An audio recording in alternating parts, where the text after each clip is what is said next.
All right.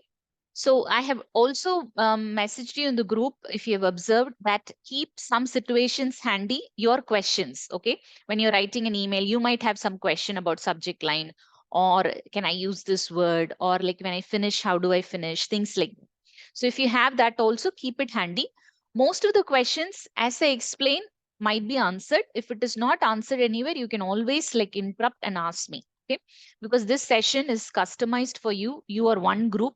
We have not allowed any outsider to be a part of this group. So it's a special session for you. So please make maximum utilization of it. I would request you to interact right from the beginning. You don't have to necessarily wait for the sample email scenarios towards the end to interact. You can interact right from the beginning. Okay. Can we get started? A thumbs up.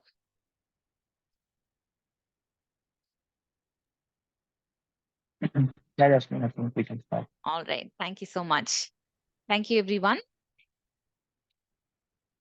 So we will start with the definition as always, because people have different definitions for the same word sometimes.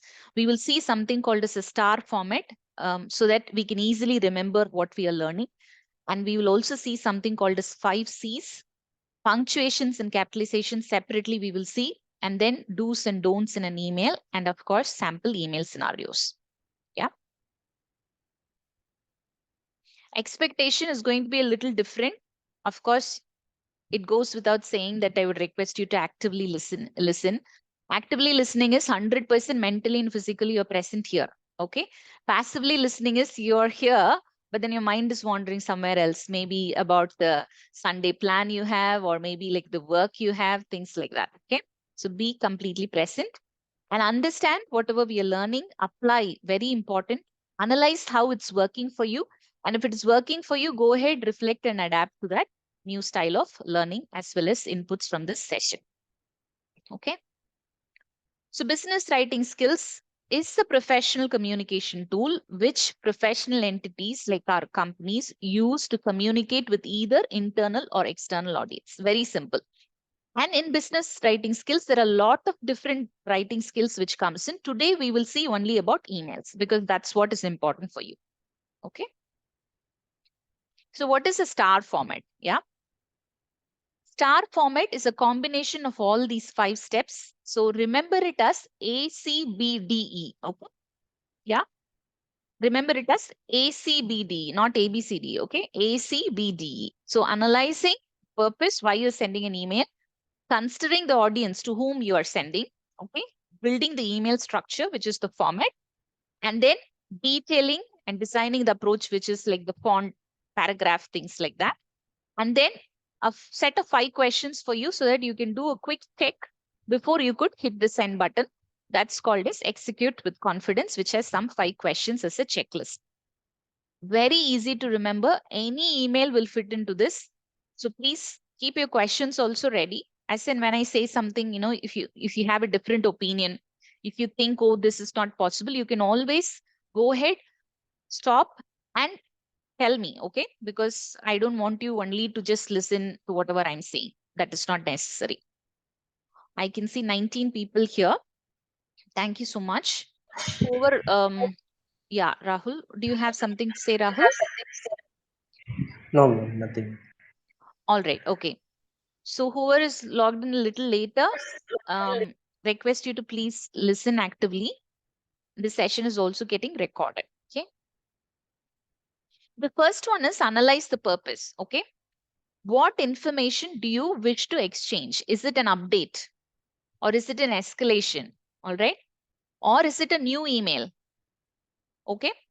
Or is it something else which you want to convey to your colleague? Okay. What information do you wish to exchange in the email you're writing? That's the purpose.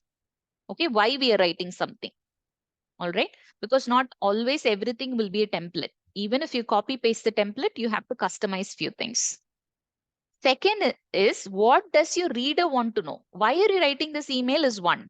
So you are writing to somebody so that the other person will understand. I don't think you will send email to yourself. Yeah.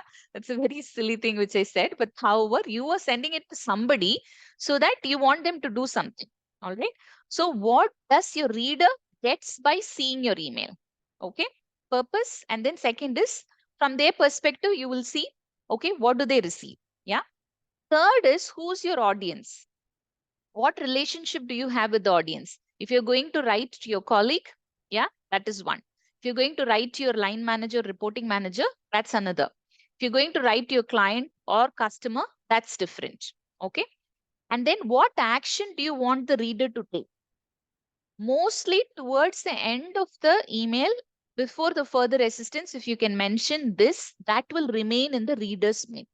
If you want the customer or the client to send you few details, put that almost a little later after you introduce exchange pleasantries, so that the person who reads it towards the end will remember it for a long time. So remember purpose, to who are you sending? Okay. Depending on what relationship you have with the reader, why should we remember that? I will tell you a little later. And then what action do you want the reader to take? It all comes under purpose. Okay. Very simple things. So I'm not going to spend a lot of time on this slide. But here, consider the audience. Remember, I told you I'll speak a little later about the relationship with the person with whom you're sending the email. This is where I'm referring it to. Why we should consider the relationship is addressing the audience with appropriate title will be easier. Okay. Now, let's assume, in your setup, okay, in your work routine, how do you address the customer? Do you address the customer with the first name or the surname? How do you address them? Because different projects have different rules. Hence, I'm asking. First So name. it's first name Jasmine. Okay, because that makes it personalized also, and native speakers, they don't like the formality of the last name mostly. Okay.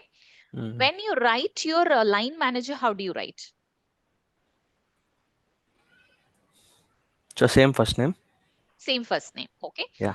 In certain companies which are completely Indian based, they have Indian clients, Indian customers only. They address the line managers as sir or madam accordingly. Okay. Hence, I specifically asked you that.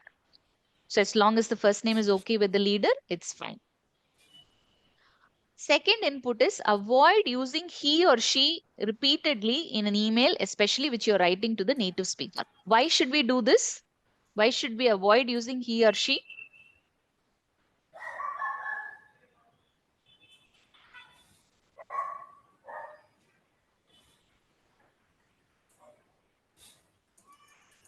Sometimes looking at their name, can you guess the gender? Native speaker's name. If you have spoken to them, yes. But if you have not spoken to them, that's a little tedious to relate by just looking at the name, whether this person is a male or a female. Hence, avoid using he or she repeatedly. Okay. You can use the name, and then if you're not sure of the gender, if you're referring to third person, that person's name you're not sure, you can always use the person's name rather than the gender. This is when you don't speak to that third person. Okay. And then use positive words to convey the right tone. Even email has a tone. For example, if you write a sentence just like that, okay, send the following information. That's not being very polite. According to us, we might not think, oh, that's fine. But then for native speakers, they're very courteous. So you may have to add request you to or please. All right. Remember the positive word document which I gave you on day 1, conversational skills. Did anybody even open it and see it? I gave one document of positive phrases.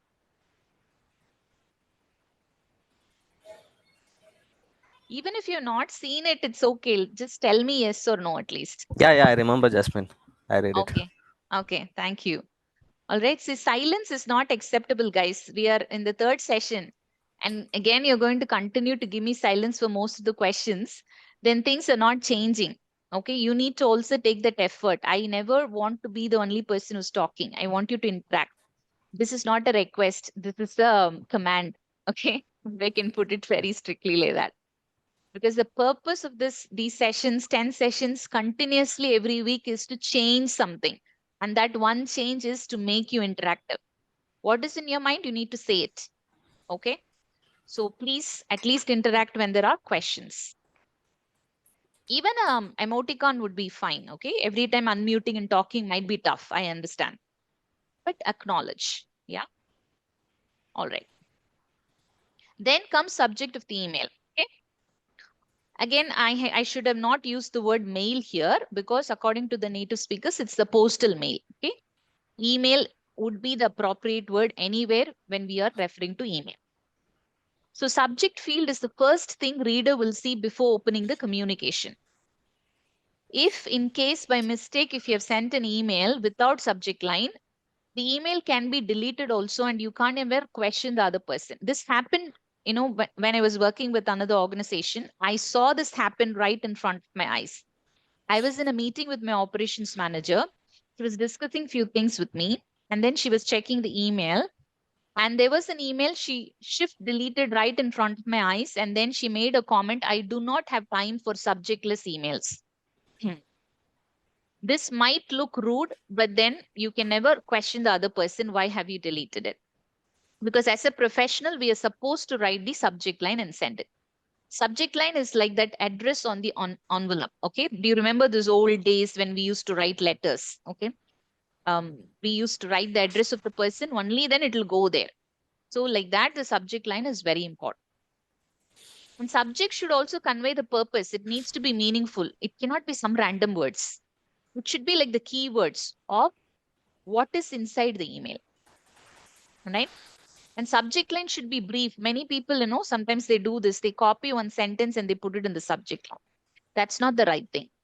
Subject line should never be a sentence. It doesn't have to convey a meaning on its own. It can be keywords. All right. And subject field, when you use reply option in case of emails, a thread of emails, yet it should convey the content of the message. So you might have a question, can I change the subject line? All right. You have a series of emails. This is a case which is ticket which is going on for some time.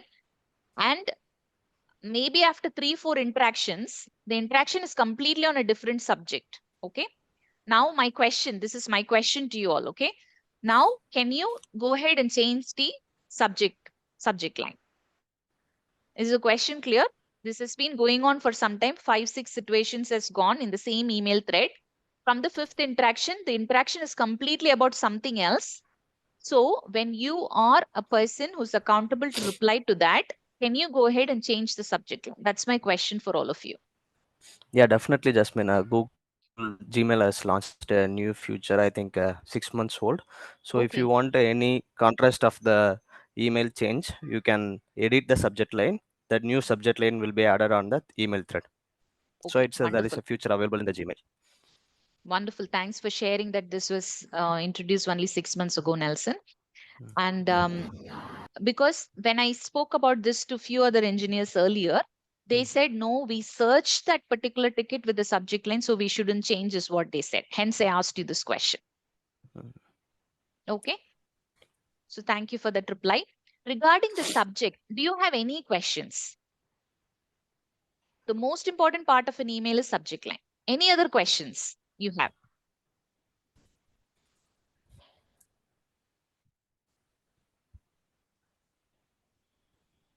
No, Jasmine. Yes. Madan, did you No. say no or All good. yes? No, you said. No. Okay. All right.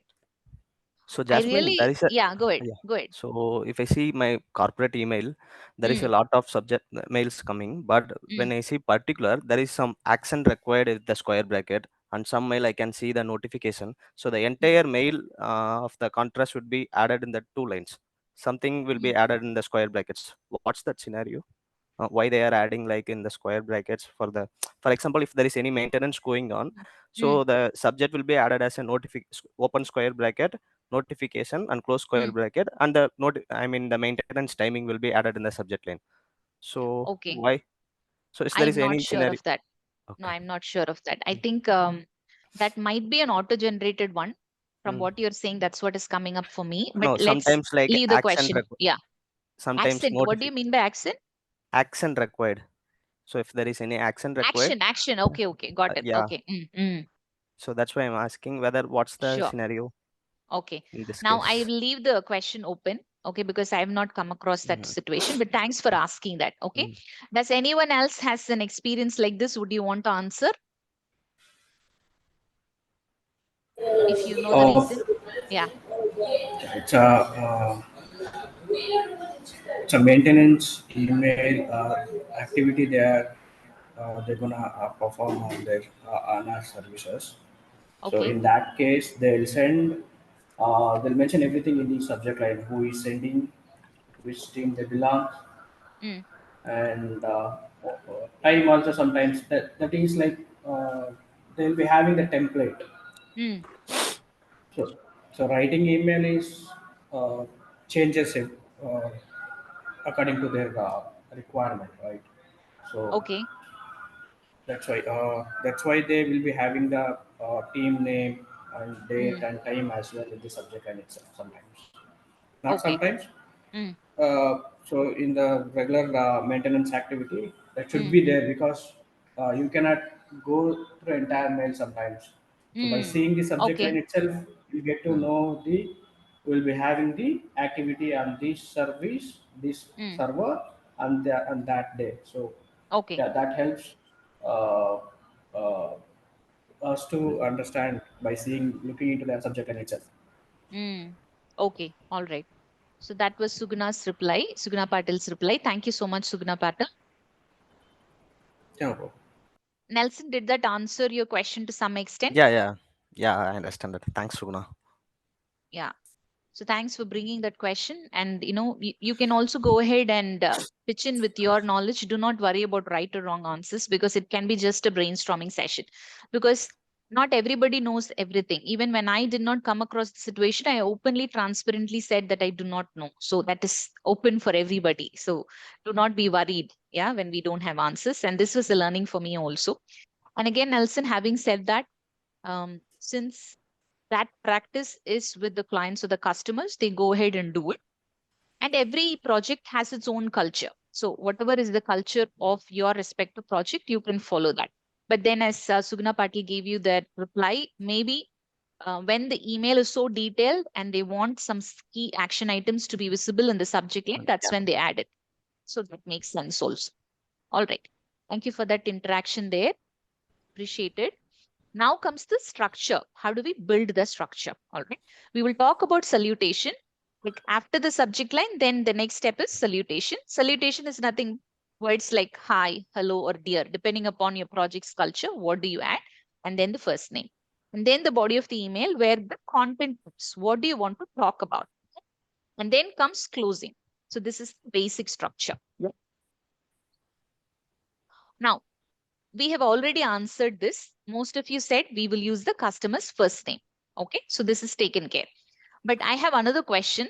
In your project, do you add hi or dear or hello in the front before the first name? What salutation do you add?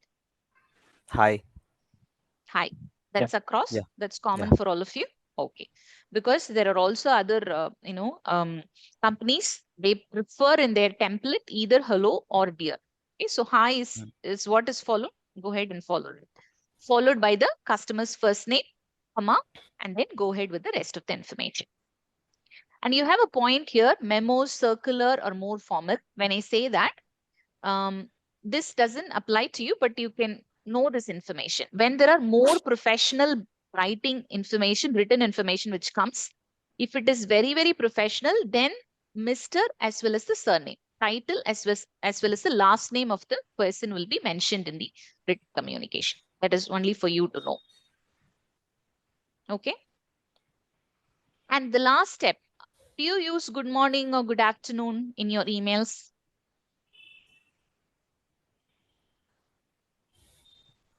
No, So, Jasmine. so When whenever we it's necessary, we usually do, and it's not much. Okay. So it's So, any mm, personal mail going beyond that, that would be addressed as a, I mean, greeted as a good morning or a hope you are doing well, something like that, but not much. okay. All right. So Madan said no, and then Nelson said it depends on the case. Completely Mm. agreed. Because of the difference in the time zone, it is not advisable professionally that we add these words. Okay. It doesn't mean that you should not exchange pleasantries. If you have a very good rapport with the customer, the client, or the business person to whom you're writing the email, you can always start it with how are you today and then move on. But then avoiding this good morning or good afternoon is better. All right. I'm going to not talk about much of the body of the email. I will talk about it during the scenarios, okay? Because then it becomes customized because you will have different situations, okay? So that's not going to be generic. I can see somebody on mute.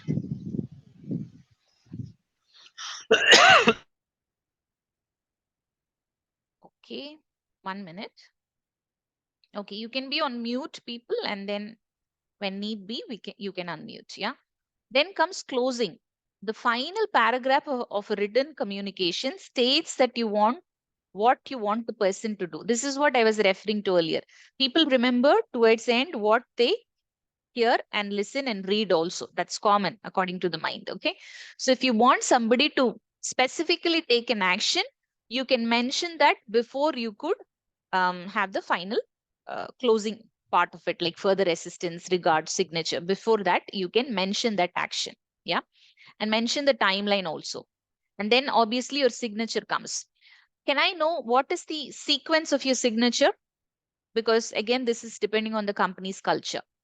Universally everywhere name, but after that what? Regards, name. After that, what would come in? Roles. Team. So Your what the designation or role. Okay. role? Next the uh, company full name, Okay. and I mean if there is any place required, for example, it's Hyderabad, Chennai, and Okay. last email with phone number. So that's it. Okay. Will there be Some any logo? Yeah, in the left corner there will be a logo. Okay. Thank you for that answer. So is this signature format common for all of you? When Yeah. I say that, the role and designation will change, but otherwise it's a template, correct? Correct. Okay. Because I have seen certain engineers earlier when I have worked with them, some of them will have some codes. Okay. They might be following some motto in their life. Okay. Live and let live. Something like that will be the double quotes. Yeah. So, like that, personalized things, try your best not to use it because it is a company's culture that universally, I wouldn't say universally, across your project, at least you all have the same template of signature. Make sense? Yes, Jasmine. Right? Okay. Now, do not say thanks in advance anticipation. This is also called as an Indianism. Okay.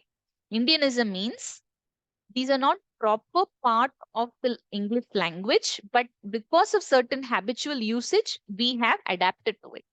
Okay. Now, whenever I say something, it's all applicable to you all. Okay. Because you're all professionals. But customers can write any way they want. So at the back of your mind, sometimes you might think, oh, native speakers are writing like that. Native speakers are using like that. Then how is it different?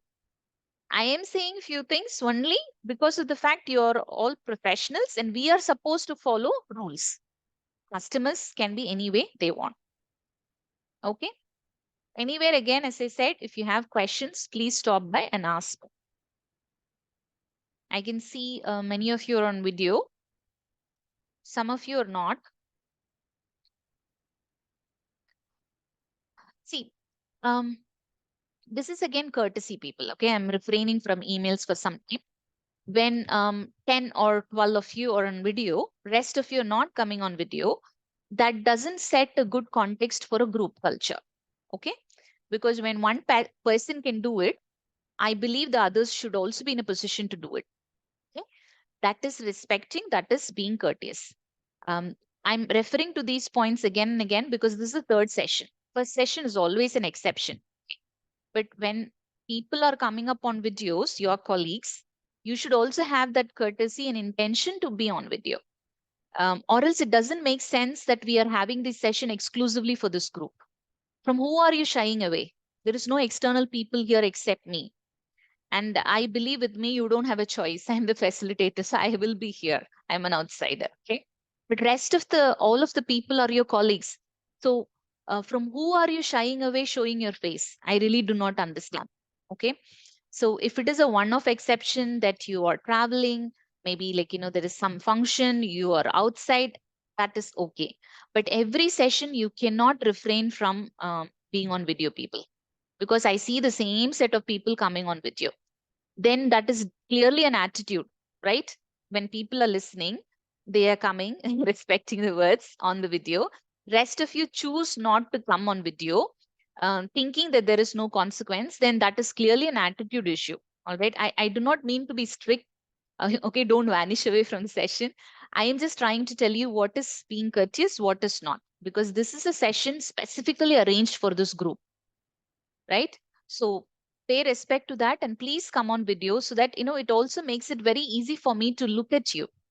Yeah, look at you and see your reactions. Even sometimes when you're thinking of a question, by looking at you, at least I will be able to most of the time find out. Okay, that's the reason for the request. I can see that many of you have come on video.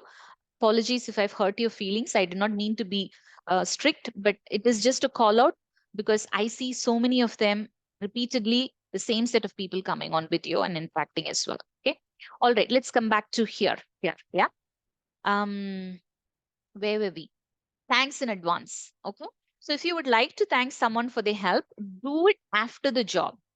I appreciate your help. Okay. Or thanks for the quick response. All right. Even if you had requested something from the customer, you don't have to say thanks in advance. That's not necessary. After they have sent you the information, you can thank them for the support. And close always on a pleasant note. When you close in your email templates, what are the things you would have before signature?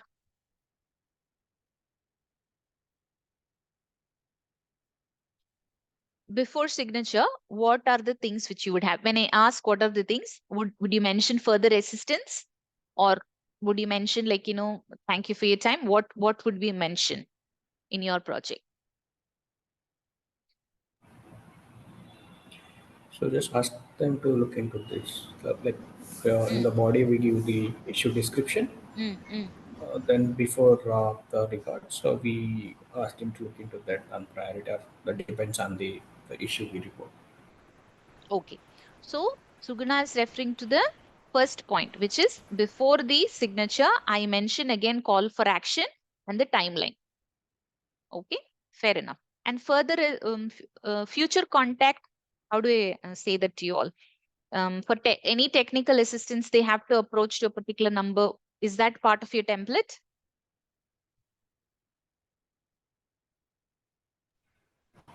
Yeah, it will be there. That depends. Like again, if you think they will come back asking some information, Mm. so we'll include that. So just we'll write it as let us know if we need further informations. Okay. But there is no further assistance contact details there. Is that what you're referring to? Yeah. So here in our organization, like in our process, so we have an email alias. So we Mm, don't mm. ask anyone to reach out individually.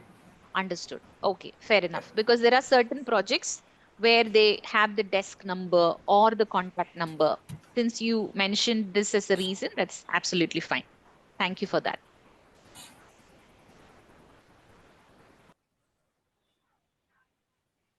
Now comes the detail and design of approach, formatting. Okay, what font do you use in your project? Again, certain people change the fonts depending upon the company's culture.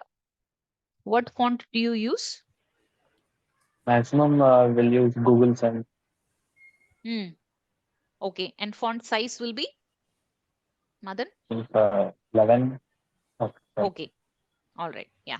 So most of the time, okay, again, I'm saying majority of the organizations, what do they use? That's what I'm referring to, but you don't have to switch to Arial just because you see it here.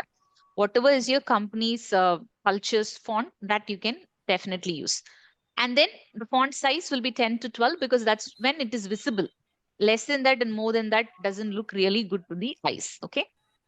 Paragraphs. This is something which I received as an input also. We will try our best to avoid detailed description in the email. Okay. Because again, it is a psychological aspect. Let's assume I give you a book to read. Yeah. And then looking at the book, turning the pages, underlining and reading is easier for you rather than an ebook. Again, I'm talking about majority. Okay, some of you might prefer ebook also. So when you're referring to the ebook, if the font is also small and then there's a lot of chunk of information, reading from it becomes very strainful for the eyes. So we will try our best to avoid long emails. Okay, if there is a need, we have to write. But if there is a need when you're writing, separate the paragraphs with one line space, and each paragraph can have only one idea. You cannot combine 2, 3 things or 4, 5 things into one paragraph and explain it like a novel or a story. All right. One idea in one paragraph, and it can be short paragraphs if you have to explain something to the customer.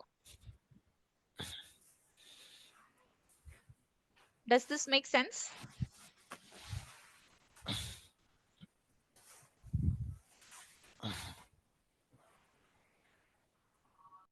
Rahul, Vignesh, Yes, what do you Jasmine. think? Okay. All right. Then comes punctuation. I'm going to talk more about punctuation in separate slides. Okay. But just to give you the gist of it, inappropriate use of punctuation could change the meaning of the sentence. All right. I'm going to put something in the chat. Yeah. And let's see how the meaning changes depending on the position of punctuations. Okay. Let me put it in the chat.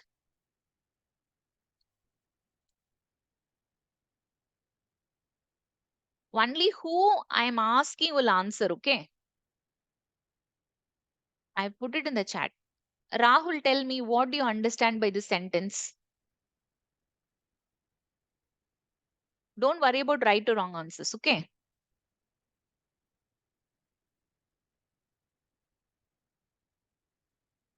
Rahul, unmute yourself first.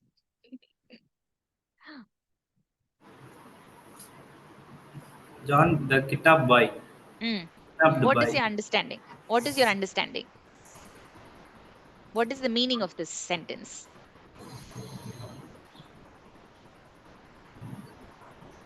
Whatever is the meaning you understood, you say. It's John was kidnapped by someone.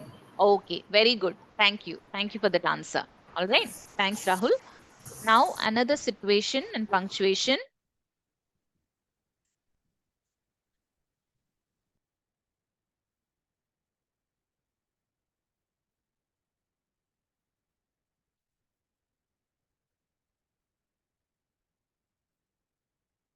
All right. Palni, would you like to read this sentence and tell me the meaning which you understood?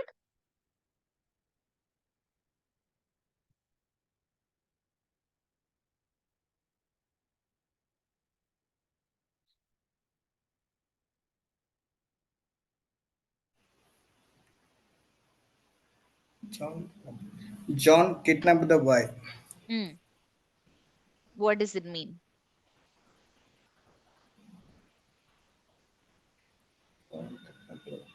John was kidnapped someone.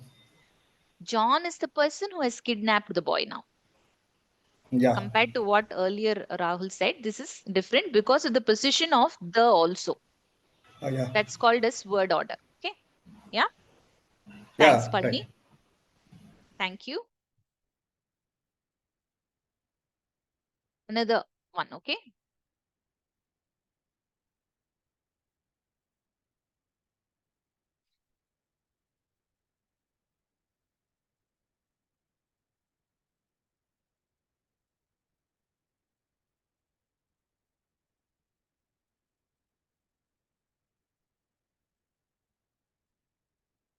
All right. Vignesh, would you like to try this, please? Let's eat, Grandma. Mm. So we ask Grandma to eat. Okay. All right. So that's how Vignesh has understood it. Okay. Fair enough. Krishna Prakash, what's your understanding of this sentence? Thanks, Vignesh. And we call grandma to eat together. Okay. All right. Fair enough. Thank you.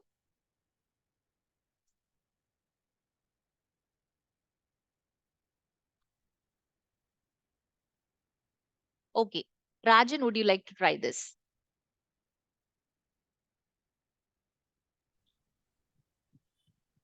Yeah. Grandma, let's eat. Mm. I think it's also like similar one. It's also similar one? Okay. Okay. Thank you. Maheshwaran, between the first sentence and the second sentence, which conveys grandma, let's see, which conveys that message? First one or the second one? The second one. Second one. The first one, thanks Maheshwaran. The first one, if you have observed, because of the punctuation, it means let's eat grandma. Grandmother is the food. Let's eat grandma. Like that it means. Okay. So because of the position of the words and the punctuation in English, English is funny language. Okay. It can change the entire context of what we have managed to write down. All right. So that's the importance of the position of words and punctuation. We will talk more on that, but however, I just wanted to give you the gist of it. So we have finished analyze purpose, okay, and then consider the audience, and then A, C, B, D. So what was the B?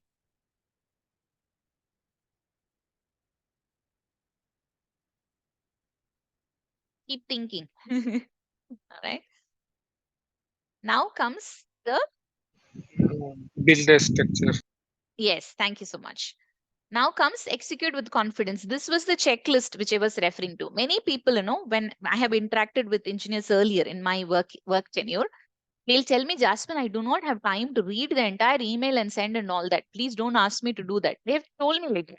But believe me, if you don't read the email, especially when it is an email which has to be customized and it's not a complete template, when you hit the send button without reading, then the customer comes up with something, then you go ahead and explain, then you explain somebody else.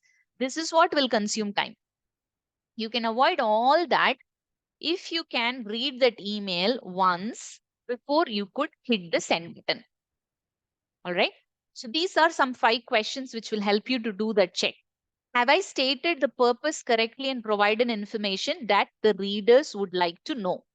You're thinking from the customer's perspective. Look at the email, go to the customer's position. As a customer, if I read this email, will it make sense? If you cannot understand your own email, redraft it. Many times it happens.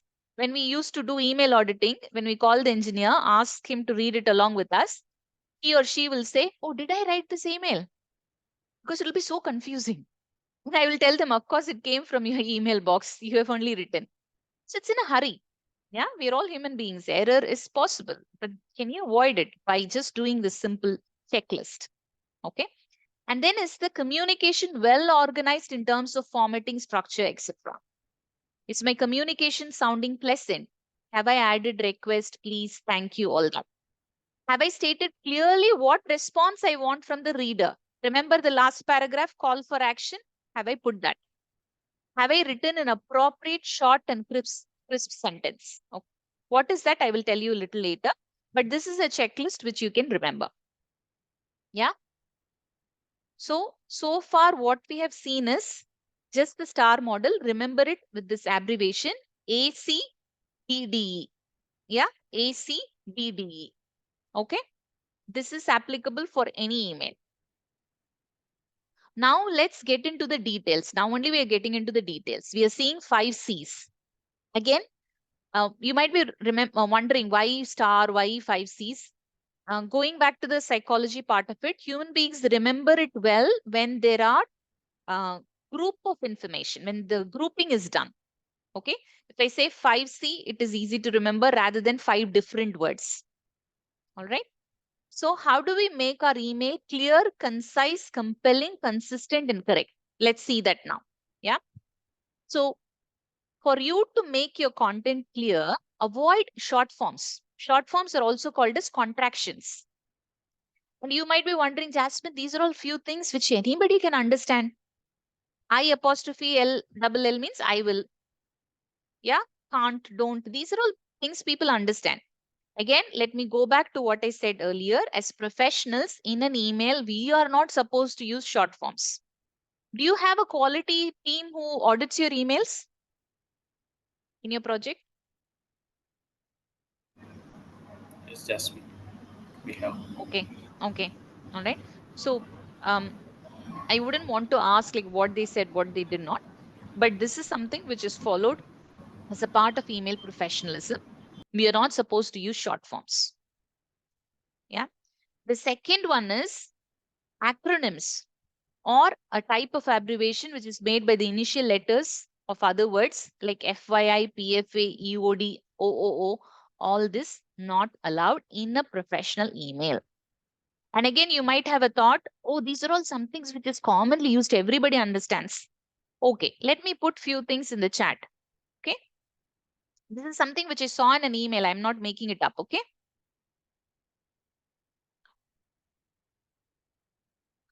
Can anybody expand this for me? What is in the chat? Take a wild guess.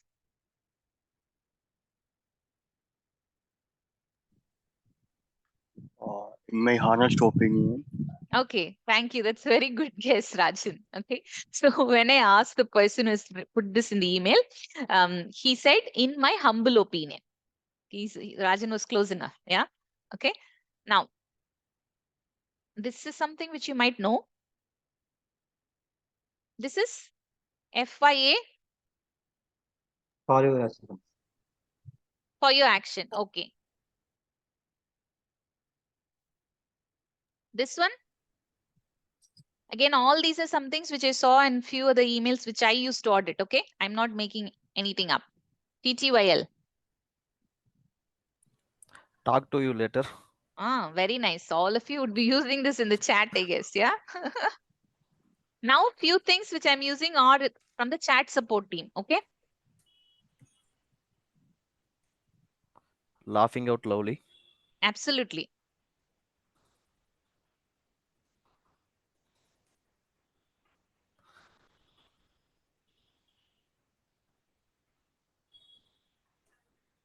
Rolling and laughing. Something like that. I'm not Yeah, sure. correct. Rolling on the floor with laughter, it Rolling on the seems. floor, right? Yeah. Yeah. Okay. So now abbreviations can confuse people. What you and I might know, or your entire project and I might know, someone else might not know.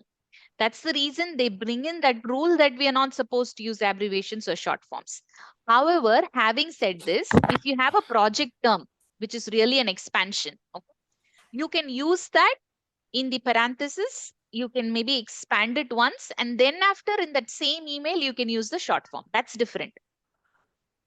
That is a technical term that you can use. Let me say that again. If you have a technical term and that has a broad expansion, you can write that abbreviation in the bracket, write the expansion, and then after in that email, you can use the short form. That's fine because you've already declared it. Is this clear? Or am I confusing you? Yeah, it's clear, Jasmine. Okay, thank you. Then comes jargon. Jargon is terminology which has been specially defined in a relationship to specific activity, profession, group. Our native speakers are very fond of using idioms and phrases. They can use, but we will not use it. Most of their idioms and phrases are derived from sports. I have just given one example. Let's assume if the customer, the client are saying like, Smith is the quarterback for this project, which means that he or she is the brain behind that particular project. So they're fond of this soccer, baseball. So most of the terms are derived from that. But we are not supposed to use that. So how can you make your content clear is by avoiding all this and by making your sentences simple and clear. Simple English words. Yeah. Then make it concise. Concise means precise. Nobody likes to read a novel. Yeah.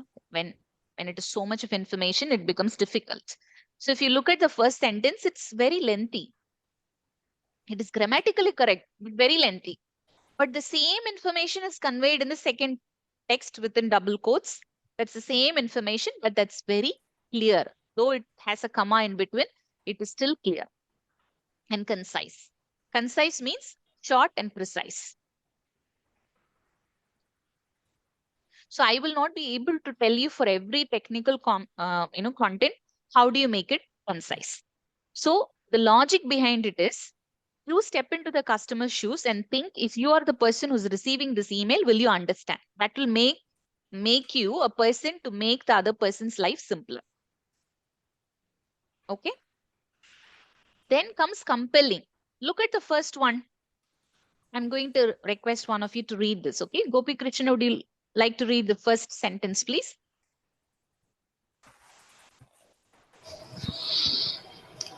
Our firm offers a range of service, preparing financial statement, help you plan your strategies, train your computers and provide business consulting. Thank you, Gopi. So this is grammatically correct. Okay. But then doesn't look easier to read, very compelling to read. Yeah.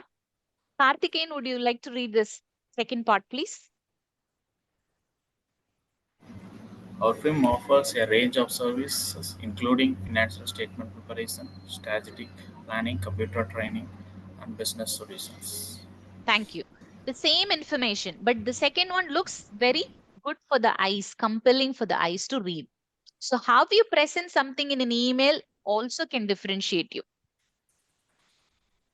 And if at the back of your mind, see, I'm not referring to your thoughts, I'm referring to the thoughts of so many people who have undergone this workshop and certain thoughts which they have shared. So if I'm saying something which you're not even thinking, it's absolutely fine. Ignore it. Okay.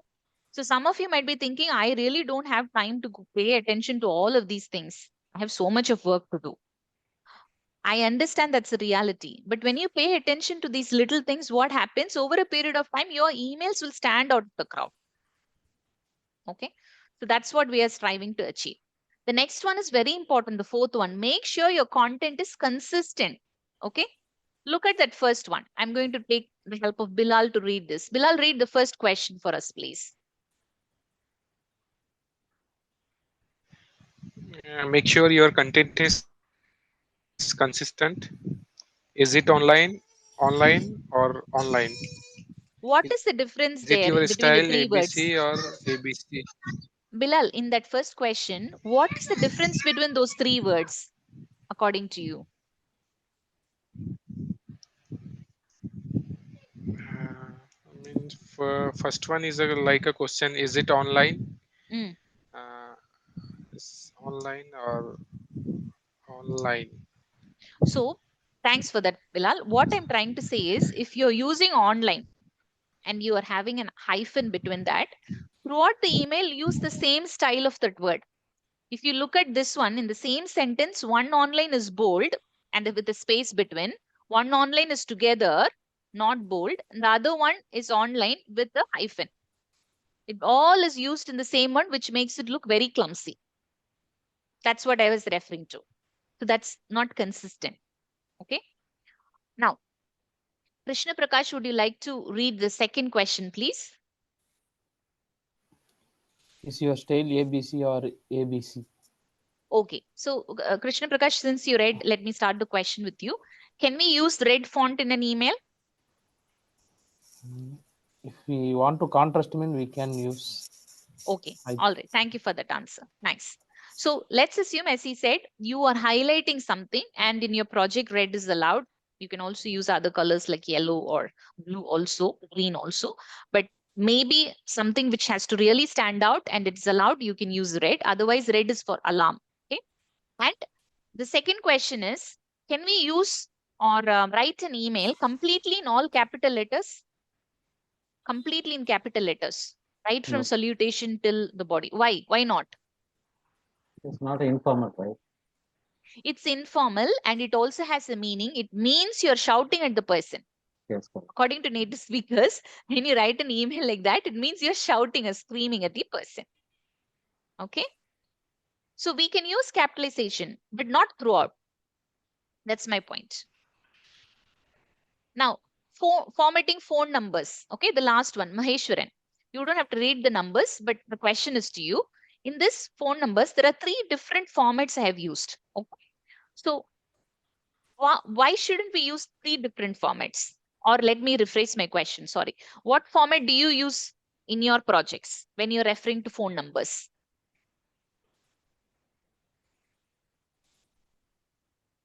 I think third one. Third one. Chunks of 3, 3, 4. Okay. All right. So is that something across the project which is used? Or each one I of you think use we your should own be ways? mentioning, I think we should be mentioning country code also. Okay. The third one Mentioning is country. correct. Yeah. Third one is correct, but we should be Ah. mentioned before plus one country code. The country code should be there. Yeah. So the point So to is, more specific, we use yeah. E164 format. It's a Mm. international standard format. So like Okay. starting with plus and the country code and the next sequence of the numbers. So that's the actual Sequence of the format we use numbers. in the project. So Okay, wonderful. 602 is a area code something. So the Mm. prefix should be country code is wonderful for that. Yeah. Okay, got that. Okay. So whatever is the format you're using, if you're using across your project the same one, in your email the same one. Once you cannot use one format of the number and then another time the same number is repeated, but you're using another format. So that is inconsistent. Consistent is you're having the same font number, okay, font size. And then whenever you need to highlight something, you can highlight using bold, underline, or italics. Most of the professional emails avoid colors. But having said that, I have noticed this in a professional context when somebody is asked a question, then when they are answering to that question, they will put the answer near that question in color. I've seen that. Try your best to avoid red because red is a color of alarm, alarming somebody. Are you with me so far? We have finished 1 hour. Are you with me? Yeah, Jasmine, I have a quick query regarding the font format. Like you said, like we should not use capital letters for all the Yeah.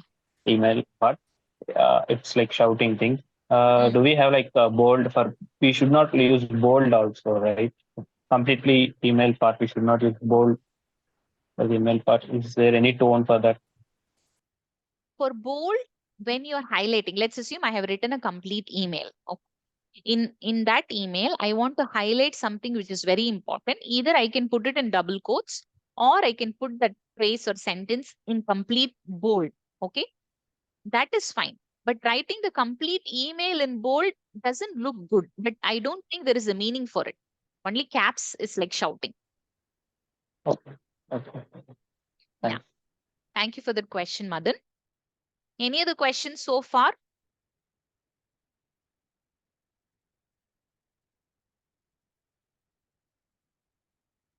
Okay. Now make your content correct because English is a business language. When we speak, at least if the customer has a question, he or she is not able to understand you, they will ask you and you can immediately clarify. But when it comes to an email, sometimes they won't even ask. Okay? So when you are writing, it becomes all the more important that you write it in the right way. Most of the time, your spell check, all that will help you. But remember, the word from is also in the dictionary, form is also in the dictionary. So instead of using from, if you're going to use form, the spell check won't correct it. There is a human intervention which is required. That is you. Okay. So we can rely on spell check, but not all the time.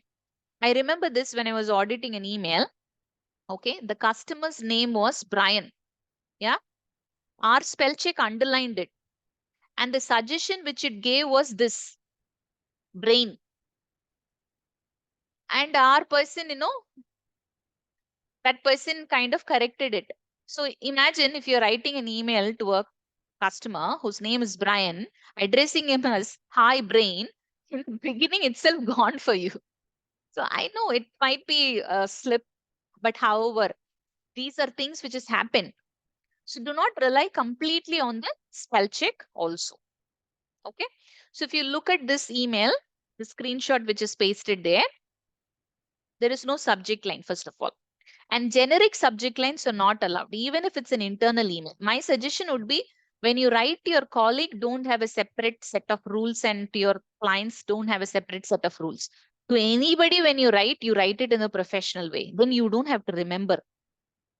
Okay. So here, no subject line. I have received emails sometimes which will have a generic subject line of hi. That is also not allowed. It should be generic also. Now look at the underlined things or rounded up things. We want to upgrade all Outlook account.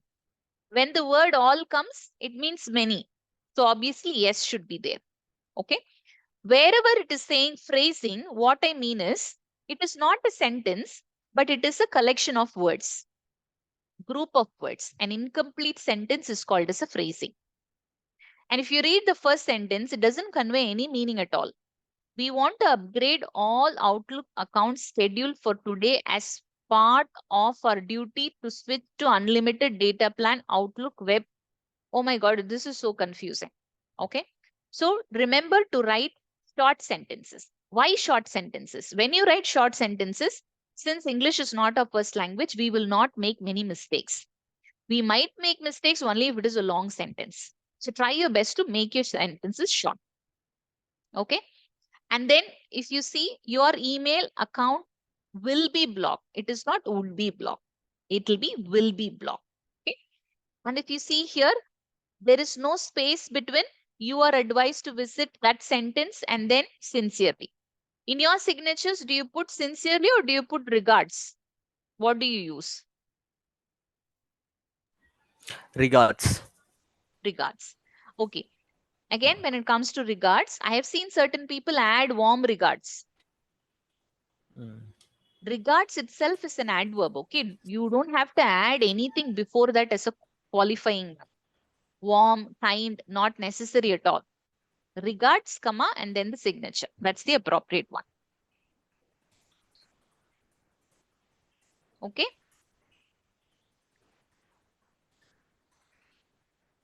So these were the 5 C's: clear, avoid contractions; concise, which means make the sentence short and crisp; compelling, wherever you have to write it in bulletins, go ahead and write it down bulletins and then list it down; and consistent, use the same kind of font size. Only if you have to highlight, you can use bold, underline, or italics. Try your best to avoid all caps and red, and make your content correct. Do not completely rely on the spell check and grammar. You may have to read it also once before you could hit the send button.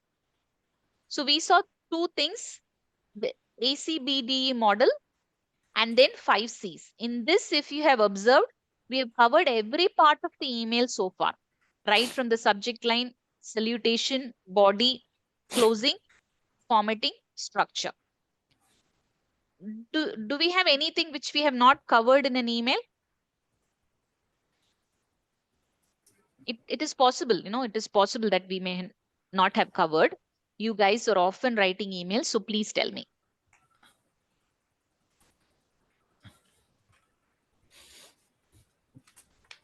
Just think. I'll give you a few seconds to think. Because you write I emails, think, right? Yeah, go ahead. I don't know. Regarding the CC list and BCC list. Good point. Good point. Yeah, we did not discuss that. That's a very good point, Mother. So 2 will be the person who's supposed to do the action. CC will be the for your information people. Okay. And then if we are mentioning too many people in 2, then each one will think, okay, this is for that person, this is for that person, and nobody will take the email. So it is always better to go ahead and address it to 1 or 2 people rather than too many people. And then BCC, let's talk about BCC, the blind carbon copy. Do you have the habit of using it? BCC?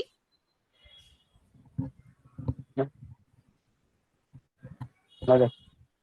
See, sometimes this is something which I learned again from the previous organization. When they have 2 email boxes, okay, then they want to have a copy of that interaction. That's when they go ahead and send it. But without the concurrence of the person involved in the interaction, you cannot send it to somebody else. That can become a violation also sometimes. All right. So that's a very good question, Madan. Anything else apart from 2 CC, BCC? Yeah, Jasmine, one question. It's a general question. Yes. So, for example, I would like to invite for an event more than 500 members in a team, right? So, I just want to type a context of the email. I mean, context of the email. So, the first thing is whether I go to the email part, I mean the 2 part, add the email alias, and after that come to the subject, or first you have to type the subject whatever the necessary things should be added. Then we have to go to the subject or next to the CC. What's the correct format for the Good to question. address the, I mean, invite the event in this That's case? a very good question. So you have two things here. One is when it is an event, when there are a lot of people, multiple IDs are going to be, present, then most of the people I have seen, okay, they will use BCC. Here it is a one-off instance because you don't want it to look crowded. So you put it in BCC, it goes as an invite. Okay, because most of them are invited or all will be invited. So this is one part. The second part is the sequence in which we should fill. If it is a new email, especially, it is always good to fill in the subject line first. Okay, draft the entire email and then go to the to. Because there are possibilities very, very rarely that if we fill in the to first and then the content of the email, and accidentally, maybe due to some reason, we press Alt S, it will give you a prompt. Do you want to send without the subject? But however, we just like hit yes to it, it goes. So to avoid all that confusion, start with the subject line because you know what you're going to write. Subject line is the keyword of the content. And then go to the expansion of the email, then put in the to CC, and then go ahead and see. This would be the right sequence. This is what I follow. Does that answer your question, Nelson? Yeah, Jasmine. Satisfied. Wonderful. Okay. Very nice questions, people. Go ahead. Nothing is a small question, big question, silly question. Everything is a useful question. So if you have anything which you can think practically, okay, this is what I write in an email, but I'm not sure how to go about this part, you can feel free to ask now.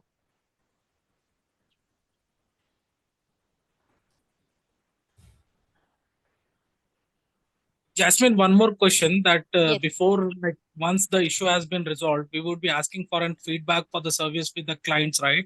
So Yeah. for that one, how we would be drafting that last closure email for that one, for feedback or service, which we will be asking for the customer overall service, how we have been performed for your request or query, which he or she have been requested for it.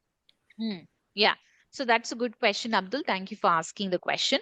So most of the projects, they will have a template. In case if you don't have a template, three things to remember. One is request the customer to share a feedback for the service provided. That is one sentence. Second, tell them why you're asking this feedback. The feedback provided by you will help us to work on our services. You can maybe add the word work or maybe whatever other better word which is coming up for you. And then say thank you and you can close it. So three things. One is request the customer to provide feedback. Tell them why you're asking that feedback. Mention that it will be valuable. And then say thank you. In that way, you have addressed the reason also why you're asking for that feedback. And of course, you will give the link also for the feedback or the number. Okay.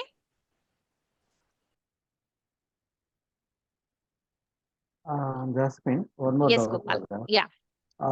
There is one user revert back mail. Your updating is good. Okay, it's working fine. Something. One another user is not working for the something. Okay, a single update next to email updating. One I need to suggest for first up, guys. Thanks for the update. Second, what other is not working, then we revert the mail. Okay. So how to the present the single update on mail? How to that? First, you need to, who are the not working guys need to suggest top of the thread or who is given the working fine the user. Thanks for update for that. Okay. Would it be possible for you to draft two separate emails for these two separate people? No. Single update because it's a single ticket, right? That's the separate replay means it's not good, right? Okay. What is making you to say that it is not good? Is it a rule that you should not write separately? Yes, because because do you know the ticket update, right? Okay. Anything, I understood your ticket. question, but the need is different, isn't it? Yes, To one yes. guy, you are supposed to say thank you, and the other guy, you are supposed to answer. So the Yes. confusion comes here because both of the things should be addressed in the same ticket. Yes, That's why correct. I'm asking you, is there a rule that you should put it only in the same email? No, that's no rule. I want asking suggestion for that. Okay. So if I was in your position, I would write it separately, not to confuse the other person. So I will go ahead and say thank you for the update to this one guy because he has finished his update. He is happy. To the second guy, I will go ahead and say, okay, I'm not very sure why this did not work. I'm saying my verbatim, okay. Let me go ahead and see what went wrong. And then I will go ahead and take his input, just like what is the screenshot of the error or whatever it is, and then give the reply to the person. I will address it personally because for the second person it did not work. Okay. And in case, okay, again, supposition, there is no way that you should write separately. Let's assume there is a rule like, then you can go ahead and say, thank you to the first person because that's closed. And then put the name of the second person in the body of the email itself, colon, and then write the instructions for the second person. Jasmine, Yeah. here the thing is, if A and B is complaining the issue on the same ticket, Mm. so for A issue resolved, for B still he's having the issue. Mm. In that, the next update, so we generally update the work log with a hi username, Okay. right? So in that case, how can we draft that? Like, can we draft separate email like in the same update, uh, uh, directing to the A and B? Hi, A, so and so. Thanks for your confirmation, so on. So we consider it as a close now. Then below, hi B, thanks for thanks for notifying us. Uh, um, we got to know that you're still facing the issue. Something like, we will look into this Yeah. like that. We can Yeah. raise, or just we can say like hi team again No. The in the second one body. is not appropriate, not high team. The first approach is more feasible because for one person, the issue is resolved. And for the second one is the instruction which you are saying should go, Okay. provided there is no option for you to write separately to them. If it is a team, like sometimes what happens, multiple sites will report the issue on a single ticket. Okay. So in that case, I think we can maybe we can point out to the team or site they have. Yes. If there are too many people, yes, of course, you can do that. Otherwise, let's assume, I'm just taking your last name here just for the example's sake. Okay. I'm just putting it in the. So I can put the name and then the instructions for that person. Or I can even write hi and that person's name and then the instructions. But if it is more than 2, 3, 4 group of people are there, then just put hi and then give the instructions because that will be more feasible rather than just putting it one by one, I each think one's name. we can just put at the rate and username Yes, that and is also fine. Yeah, that's also a good idea. Yeah. Both are allowed. Both are referring to the fact that you are addressing that particular person. Okay. So if it is like two people, only two people, once issues resolved, the other person I can write separately. It makes my life simple. But there are multiple things involved, then you can go ahead and put at the rate and then you can go ahead and write. That's fine. Yeah. So thank you for those questions. We will get into punctuation now. In the keyboard, yeah, this So is what I this was update, referring to, Gopal. Yeah. is it good for that? Yes. If it is only two people, yeah. But if there are 3, 4, 5 people, this doesn't make sense. That's okay. So single one day example, one feedback I've given to on the, can you please check and update them means five Okay. users, 2 users, okay, thank is working. Again, next 3 users not working.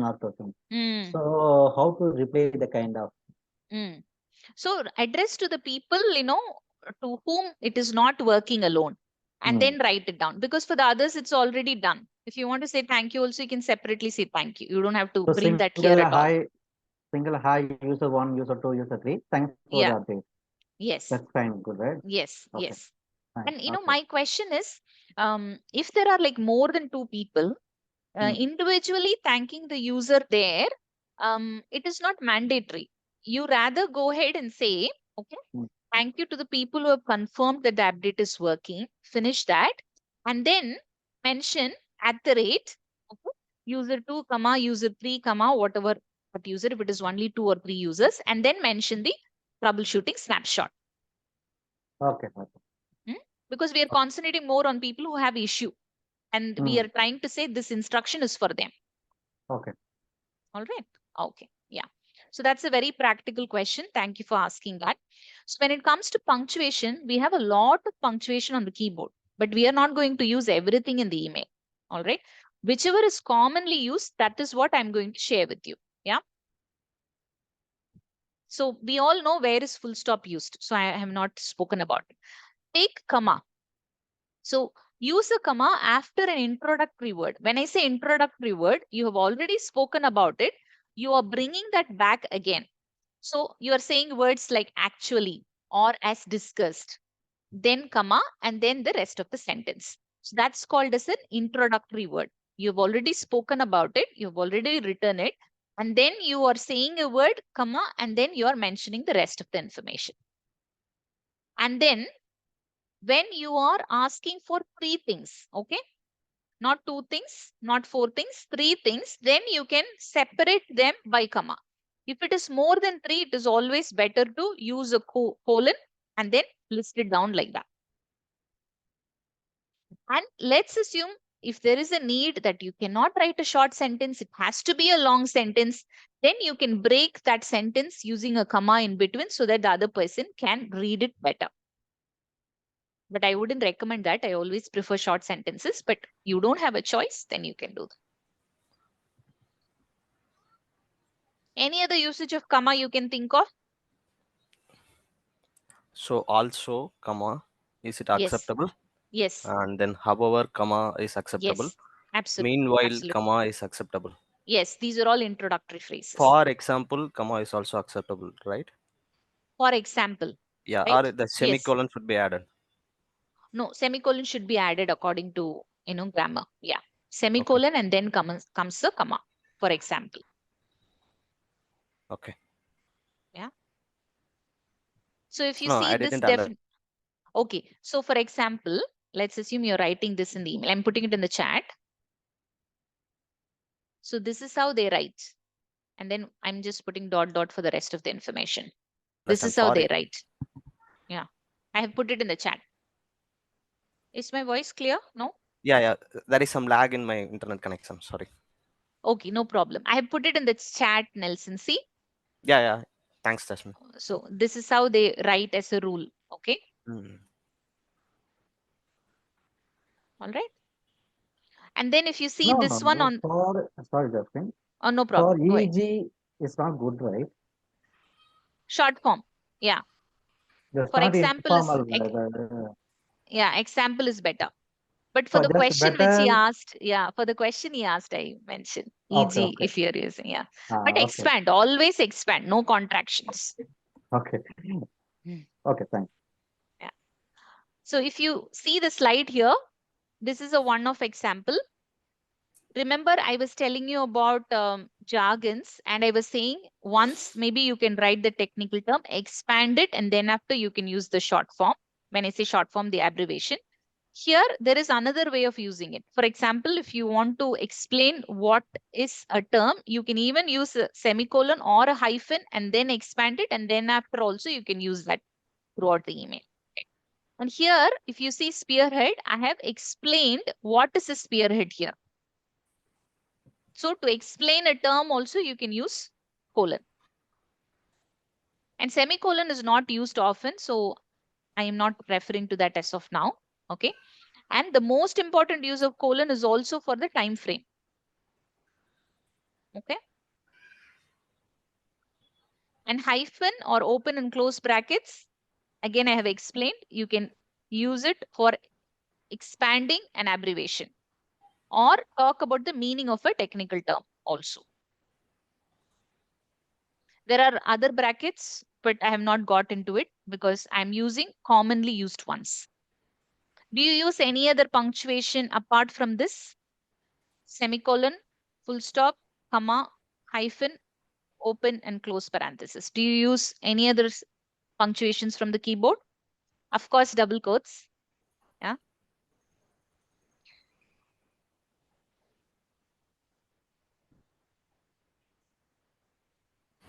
Sometimes hyphen. Hyphen is used. Yeah, hyphen is listed. Yeah. Greater than less than. Yes, of course. When you're referring to timelines, days.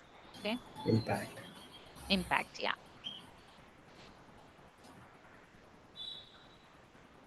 Okay. So these are the commonly used ones. Yeah. So Jasmine, one question. Yeah. So can you differentiate when the open bracket and close bracket will be used and open parenthesis and close parenthesis will be used? So do you have any example for this? Open parenthesis, open bracket, both are the same thing, right? Which symbol are you referring to? Can you put it in the chat? Yeah, one second. Yeah. I was understanding it like that because open parenthesis is this and I mean the square brackets and the open parenthesis.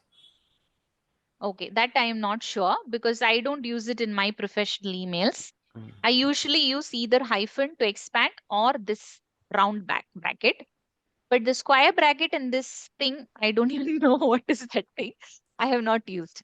I will stop by. We have intelligent audience here. Would anyone else want to answer, like, in a technical email like yours, what Nelson has mentioned in the chat? Where is it used according to you? So the first bracket I can use sometimes while expanding the observations. But the flower bracket, we don't in writing email or updating. Okay, that's called as a flower bracket, is it? Yeah. Okay. Gopal is saying, what is I that think, XXX? no, I I think thought this you were Karan, scolding us.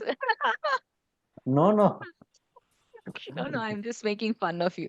Tell me, what did you mean by No, that? maybe so Nelson, maybe bracket closing the open on closing bracket, right?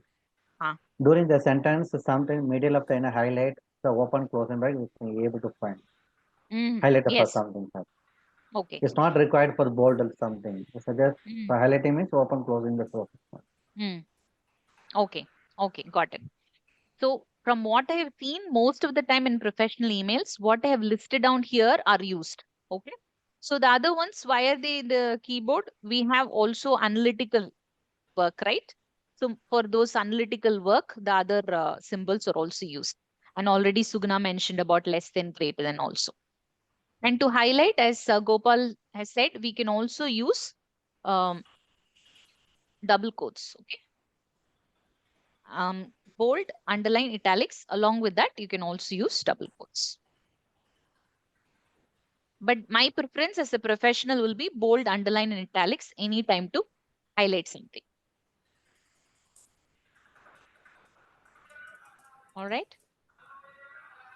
Now comes capitalization. Some of it we have already seen. Okay. Now capitalize only with a reason, especially when you're writing a subject line. It has to be keywords. Okay. And all the words in the subject line, the first letter can be capital. All the letters, keywords in the subject line, the first letter can be capital because that's the purpose of that email. And one more easy way to remember is all the nouns, name of anything, will start with a capital letter. Name of a place, name of a person, name of a thing, okay? Name of a month, days of the week, months of the year, all that will start with a capital letter. And the only exception to that is seasons of the year. I don't know why they don't include, because that's also noun only. So seasons of the year like winter, fall, spring, that's not included. Because we deal with native speakers, I thought I will highlight that to you. And one more exception is the pronoun I. He, she, all these are pronouns. Okay, it will start with the lowercase only. But when it comes to I, even if it in the middle of the sentence, it will be always capital letter. But pronouns, if they are in the beginning of a sentence, then it can start with capital letter. So 3 things to remember. All the nouns except that season name will start with the capital letter. Beginning of the sentence, always capital letter. And then the pronoun is an exception. Even in the middle of the sentence, it will have its capital form. All right. So this is another one. Seshadran, may I request you to read this for me, please? This slide. Yes. Capitalization the first word and all the principal words in a heading or title. Do not capitalize prepositions, conjunctions, or article. Example, he and the, unless they are the first or the last words of a title. Yeah. Okay. Thank you for that. Yeah. So this is what I was referring to. So prepositions are words like of, on, it. Conjunctions are words like and, however, or articles are a and the. So unless and until it is the first letter in a sentence, we will not capitalize it. Rest of the capitalization purpose we already discussed. Why we shouldn't write all caps, all that. So I'll stop by now. In capitalization, do you have any other inputs? Because you are using email day in and day out. So you will know more. So any other place where you will use capitalization apart from what we have discussed? So the company name should be start with the capital letter. For example, Google, Facebook, Netflix. Am I correct? Yes, because they are all nouns. Name of something. Okay. Name of anything. Noun. Correct. Good. One person has joined very late. Who was that? 20. 19 only was there for a long time. Then suddenly one black sheep, I'm 20 only has joined. Gopal. Sorry. Okay. All right. So suddenly I'll make some remarks like this. Don't get offended, okay? No, I was stuck with outside, that's why I came later. All okay. Fair enough. The recording is there. Whatever you missed, you can always listen. So take your notepad and pen, please. We will do this exercise quickly. I will request you to please do this because after the session, you will have your work. During your Monday to Friday, Saturday, you'll have your work. This is the time for yourself. Quickly punctuate this email. It includes capitalization and punctuation. Grammar wise, it's fine.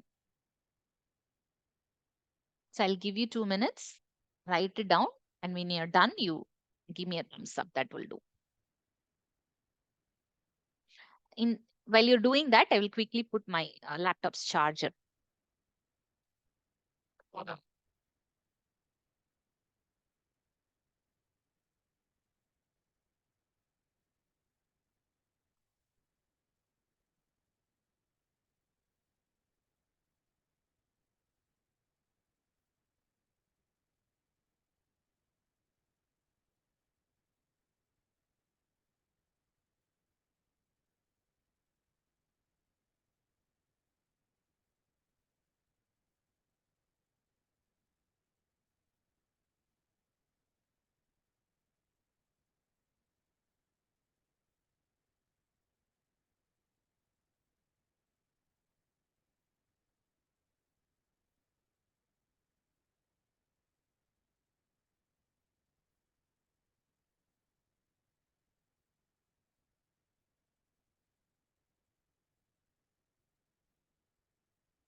Once you finished writing, let me know in the chat or give me a thumbs up.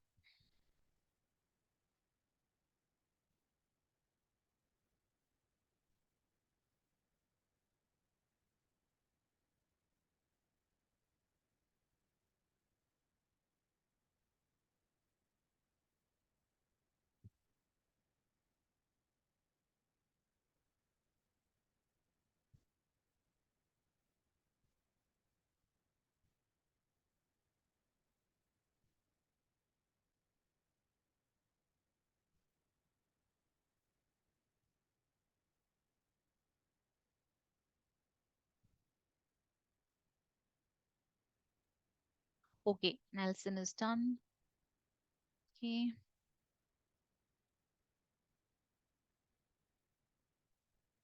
So right from the subject line, okay, from there you will start your capitalization and then salutation, body of the email,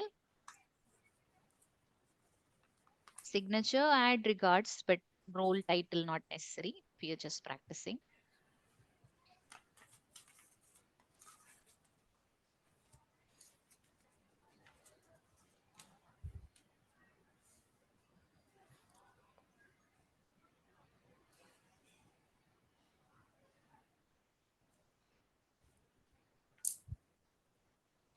Who is not done, quickly finish it. We have few sample scenarios to see. And then by 12:45, we'll finish. Only this time we have extended, okay? It will not happen every time, so don't get worried. This lady will keep me till lunch. I have a call at 1 o'clock also today. But luckily, I have a cook who will make food. So I'm very happy.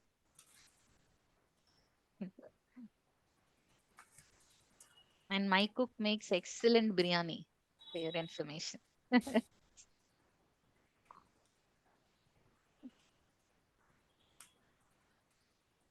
Right? I can see few others also have finished it. I'll give you few more seconds and then after that you can finish it in your time.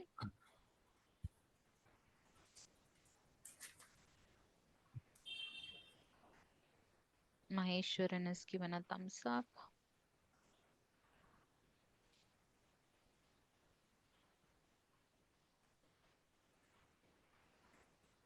All right, keep that paper where you have done your work. Let's see. And you can always feel free to verify if this is correct, okay? Because we do not know. So subject line from the first onwards, okay? Each letter in the subject line should be in capital. And then salutation, name. Thank you for calling this morning to reschedule our meeting. I was sorry to hear that your business trip to New York, name of the place, has been postponed. Since it's a long sentence, however is there. Okay. Since however is in the middle, we are putting the comma before it. I'm looking forward to seeing you in March. And then the next one is almost like a question. Why don't we? Contracted is used, but I would request you to expand it and write. Why don't we plan to have lunch together that afternoon? We can catch up on news and I will fill you in, which means I will update you. Okay. Fill you in is a term which is used by the native speakers, but it is not an idiom. Fill you in on the project development. Please let me know and I will reserve a table at Tavern on the Green in Central Park. I'm looking forward to seeing you. Okay, so this is almost like an email where this person is going to meet the other person. It's not completely very typical virtual email, okay? Because there is a possibility that these two people will meet also. So that's the context. So anything which you want correct here, or is it all Yeah, fine? Jasmine. Yes, Nelson. So why the green is in the G in the caps? Green, it's a color, right? The tavern Here on it the is green. referring to a place. Here it's referring to a place. Place in the sense Central Park is the place, but green is a, I mean, what actually it's a idiom or a on the green in the sense? I didn't get exactly. Tavern on the Green. Green is a place again which is in Central Oh, Park. okay, okay, They're got it. specifically saying that, but it is not referring to the color here. Okay, got confused. No, Okay, that's okay. so the next question is after regards you add a name John. Okay, so whether the full stop should be added in the name or not? So regards, after Regard. regards, the punctuation should come, but in the signature, we will not have any punctuation at all. Okay. The name, role, company name, all that. After that, there shouldn't be any punctuations. No, it's that's comes under in a different scenario. For example, that role and all comes under in the image format. So it's in a text format. So after John, the full stop should be added or No, no? it It's shouldn't be not added. necessary in the Yeah, email. yeah. In the signature format, not necessary. Only after regards, the comma will come. After that, the signature, after that, the name is the beginning of the signature. From there will not be any punctuations. But that's a good question. Anywhere else, any other opinions for this one? And subject postpone to business trip. Just to mention, reschedule the business trip is okay, right? Sorry, say that again. The last part, the where? Subject mentioned Ah, that postpone ah, the business trip, right? mm. So just mention the reschedule the business trip. That choice of word is okay. That's fine. Postponed, advance, rescheduled. That is your choice of word. That's fine. All right. We are going to move to the sample scenarios, people. Do's and don'ts, let's not look at it now. I want to move to the sample because do's and don'ts will be repetition. Okay, somebody's playing song there. Put yourself on mute. Okay. Seeking permission. So this is the context where you are supposed to write an internal email to your reporting authority that you are seeking permission. You're seeking permission maybe not to attend the training, or you're seeking permission because you're unwell, you want leave. It can be anything. Okay, I'll leave it up to you. Do not give me salutation. Do not give me signature. Give me only what you will put in the body of the email. We can say it. You don't have to write it.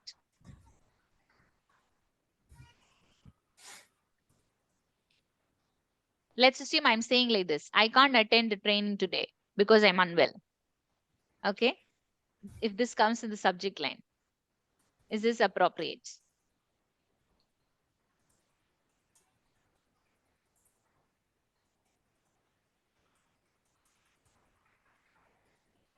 It is in your hands whether we finish it 12:45 or not. Tell me. No, it's not. I think we can say like uh,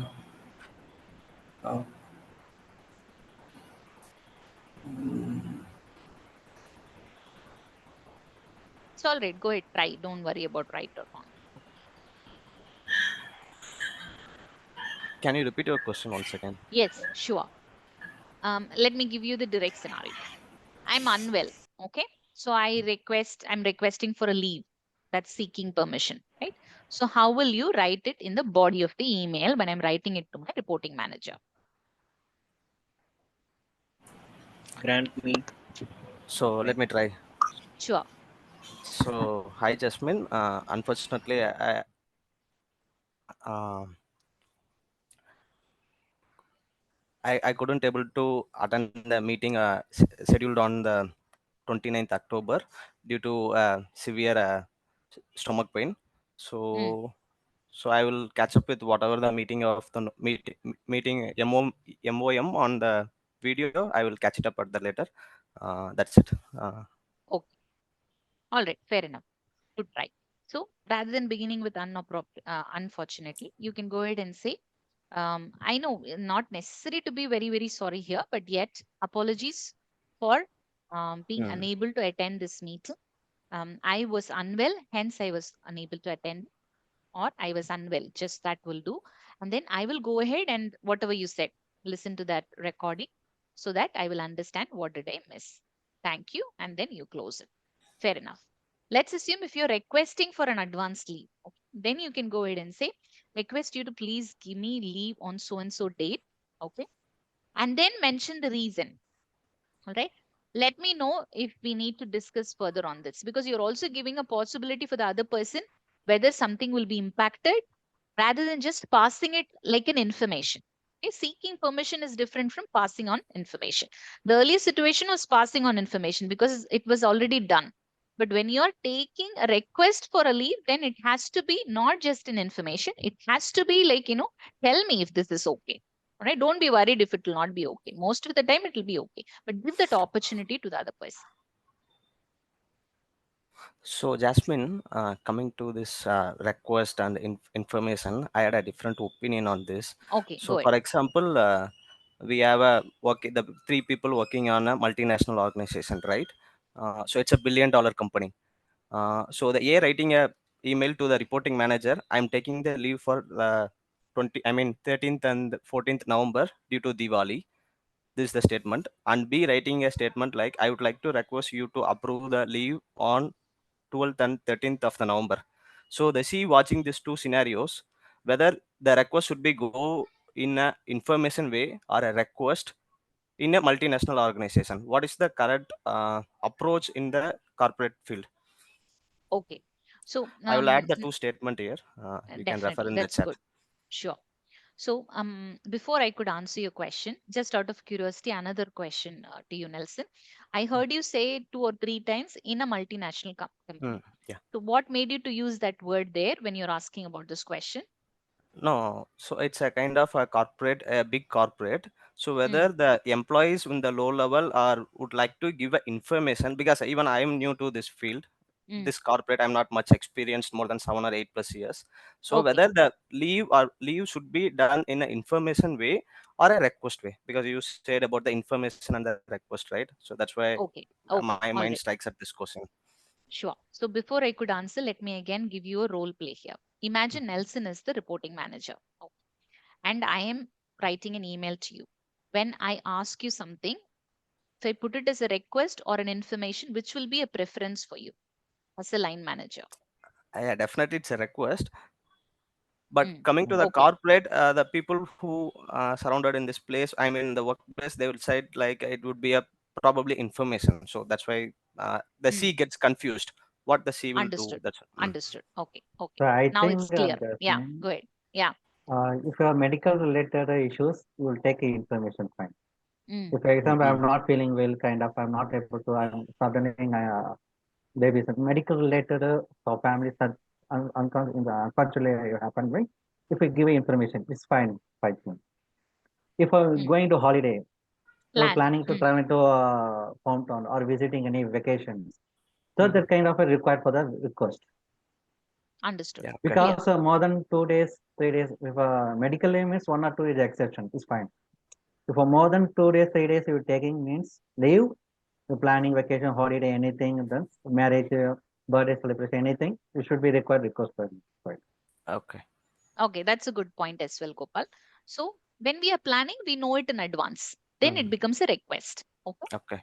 So Some manager, team leader, yeah. managers, they were planning for the, if you're not available, you will arrange for the next person. The Who manpower will be should the be manpower, yes. Understood. Okay. And then when it is an unforeseen situation, you yourself are not sure that you will fall sick today. Then you are coming ahead, and that's the reason, I mentioned specifically apologies. We need not necessarily say it, but somewhere somebody would have been inconvenienced because of that sudden absence. Hence, we are starting it that way. And then we are moving on. So if it is planned, always go for a request. And then if it is unforeseen situation because of which you are not able to attend, go ahead and say apologies. I was unable to attend it because of so and so reason. And then go ahead. What will you do about it? Okay. Did that Yeah, okay. answer your Yeah, got it. query? I Okay. agree with the Gopal answer. Sure. Thanks. You're welcome. Now, this is again a situation. Many of the situations are given by Vijay. Thanks to Vijay again. Now, replying to customer queries. Look at this one. Since we don't see any reply, I will close this case. Okay. Now, when you put this in an email or anywhere for that matter and communicate it to the customer, does this sound to you as a courteous way of explaining something? Might be the fact, but does it look courteous?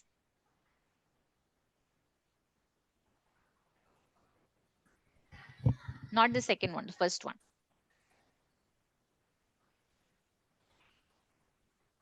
Definitely not. Okay. All right. So go ahead and put it. See, my format might be a little different from yours, but I'm just giving a sample. Okay. I'm adding courtesy here. Apologies, we did not receive any reply for the stated requirement. Whatever is the requirement that I will not know, so I put stated. May I know the answer to specifically mention for what did you ask this person to reply? Okay. This will help us to address the query accordingly.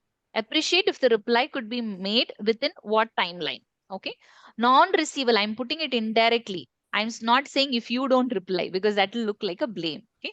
Non-receivable of the reply within the stated timeline will leave us no choice except to close the ticket. You have to say it because you have your turnaround time and you have your SLA also. It doesn't mean that the customer will come back anytime and you're there to serve. That doesn't work that way. Everything has a timeline. And then you mention your future contact, all that. I have put only the body of the email, not the complete context. All right. Is this doable?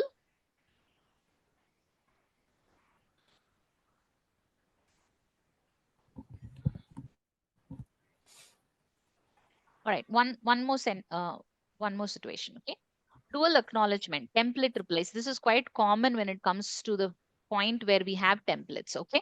If you look at this, there's a couple of times the same template is copied and pasted in the email for the customer. Couple of times or 3 times not allowed, only once is enough. But at the same time, even when there is a template, if there is a possibility you can customize it, please go ahead, add personalization and explain why it is done, because nobody likes to receive a robotic reply. We need human intervention because of the fact that we can be more courteous and more personalized. So, dear customer, I've added here, you can use hi as explain the why. We would need timeline, hence request you to wait patiently till we come back with an update on what. Appreciate your support. It is just the same information, but I have put it in a way where the message will be bought by the customer because already there is a delay. And do you get templates from your quality team for customizing anything, or you are on your own create the templates?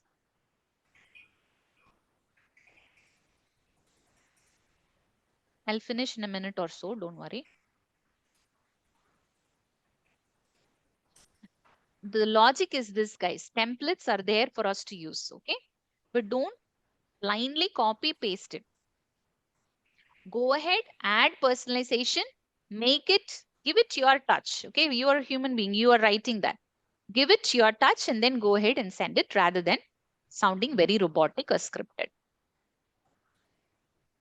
So again, these slides will be shared with you. I'm almost towards the end. So if you have questions, you can also check with me later on. This is summary of all that we have learned so far. All right. I'll stop by for 1 minute. Any questions? Any confusions?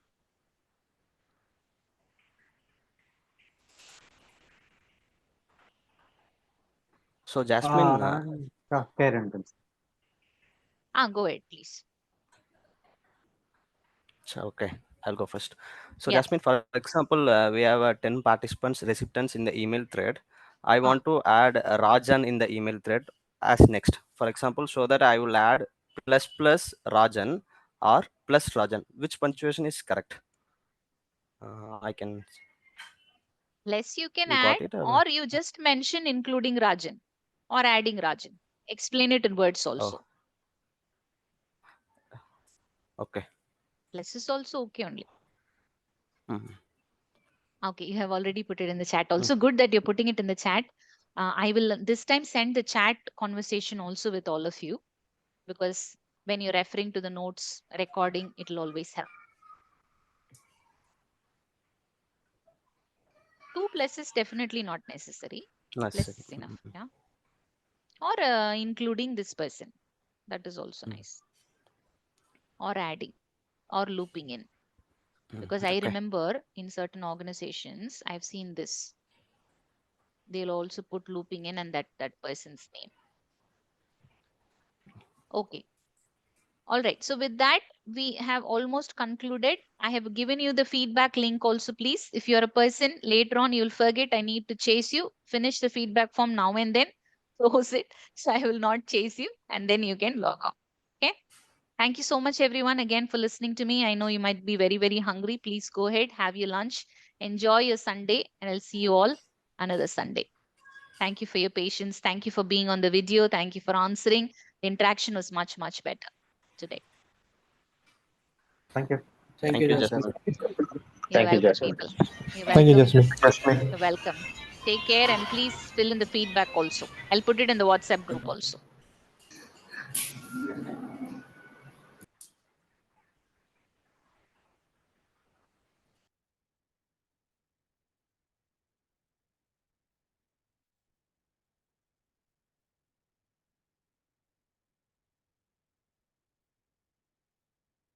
I'll stop the recording.